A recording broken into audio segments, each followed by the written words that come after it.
elle a cumulé ces deux difficultés, le fait de ne pas connaître l'Afrique, en tout cas de ne pas être perçue comme quelqu'un qui connaissait l'Afrique, parce qu'elle n'a pas eu de fonction exécutive en Afrique. Les coûts de transaction qui sont inhérents à tout début de relation étaient particulièrement élevés.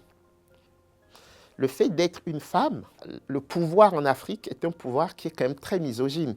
Vous avez très peu de chefs d'État femmes en Afrique. Paradoxalement, le fait d'être noir, parce que le fait d'être noir, ça peut brouiller les pistes. Parce que ça veut dire qu'au-delà de la diplomate canadienne, vous allez voir une citoyenne d'Haïti. Ce n'est pas la même chose que lorsque les gens vous perçoivent comme une diplomate canadienne. Parce que le poids d'Haïti dans la géopolitique internationale est très faible. En 2014, au moment du sommet de la francophonie, la France avait besoin du Canada pour porter la COP 21.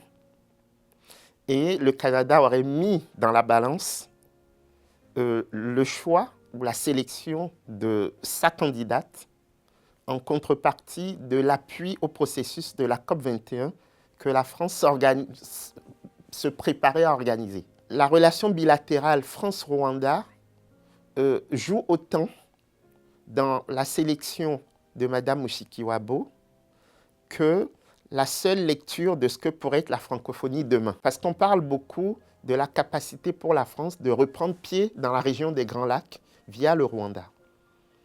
Je ne pense pas que ce soit le seul déterminant du choix du président Macron.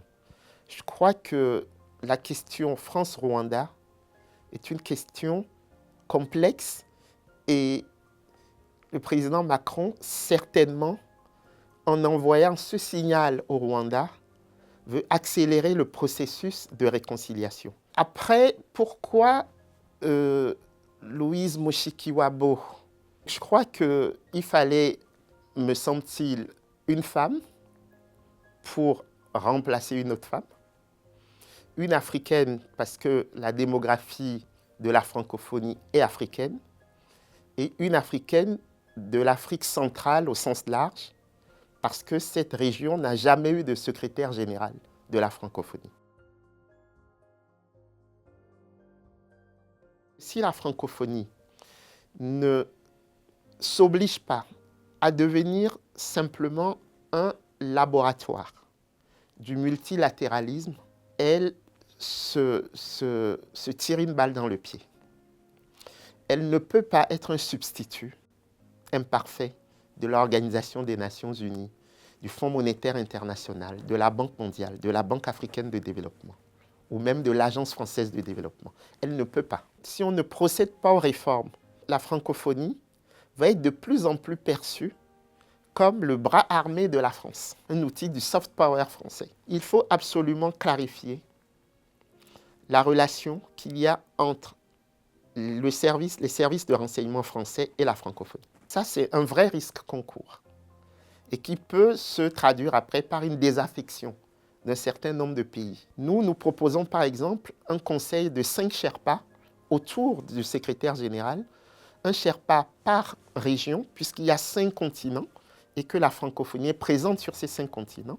Il est temps de faire une vraie francophonie des peuples, une francophonie par le bas, qui peut demain nous conduire à dire qu'on n'a pas besoin d'un secrétaire général de la francophonie.